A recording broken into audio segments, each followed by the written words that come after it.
আল্লাহ তাআলা কিয়ামতের দিন সাইয়েদনা নূহ আলাইহিস সালামকে বলবেন, নূহ তুমি কি দাওয়াত পৌঁছিয়েছো তোমার উম্মতের কাছে?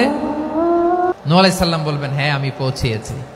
এবার নূহের উম্মতকে আল্লাহ জিজ্ঞেস করবেন, এ নূহের উম্মতেরা, তোমাদের নবী নূহ কি দাওয়াত পৌঁছিয়েছে? নূহের উম্মত বলবে, না আল্লাহ, আমাদের কাছে কোনো সতর্ককারী আসে নাই, কোনো নবী টবি আসে নাই, কোনো দাওয়াতও আমরা পাই নাই, আপনারাও চিনি নাই, জান্নাতও চিনি নাই, জাহান্নামও চিনি নাই। নূহ আলাইহিস সালাম বিপদে পড়ে যাবেন।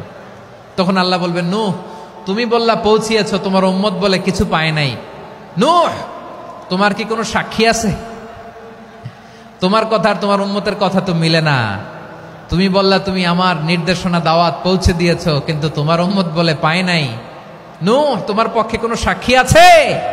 নূহ আলাইহিস সালাম বলবেন, আছে। কে? উম্মতে মুহাম্মাদি। তখন আমরা বলবো, আল্লাহ নবী নূহ আলাইহিস সালাম তিনি আপনি যা যা বলেছেন ঠিক তা তার উম্মতের কাছে পৌঁছে দিয়েছে।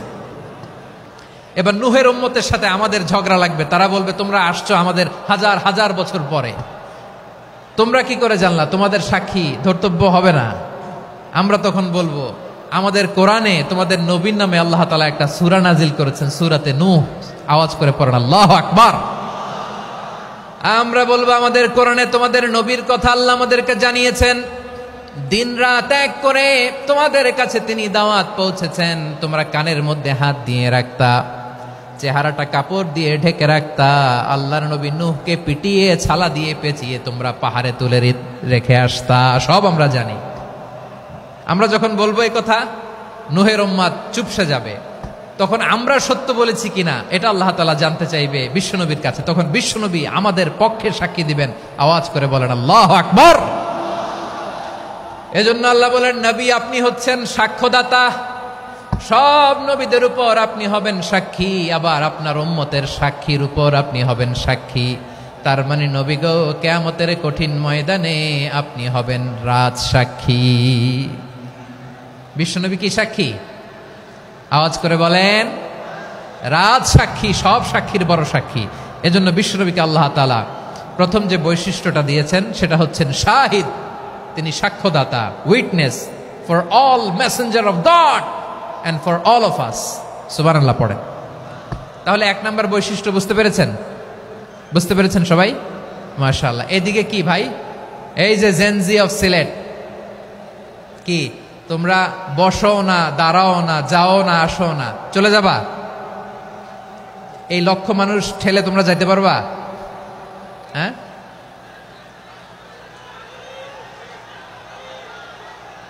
বসো বসো, বসতে হবে। শুরুতেই তোমাদের অনেক প্রশংসা করলাম, এই যদি হয় তোমাদের প্রশংসার নমুনা, তাইলে হবে না। বসো, মেহেরবানি করে বসো, বসো।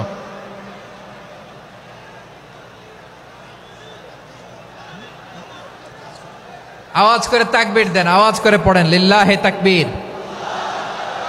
আরো জোরে আওয়াজ করে পড়তে হবে, লিল্লাহে তাকবীর, লিল্লাহে তাকবীর। আমার প্রিয় সিলেটবাসী, আমার দিকে তাকান, আমার দিকে তাকান।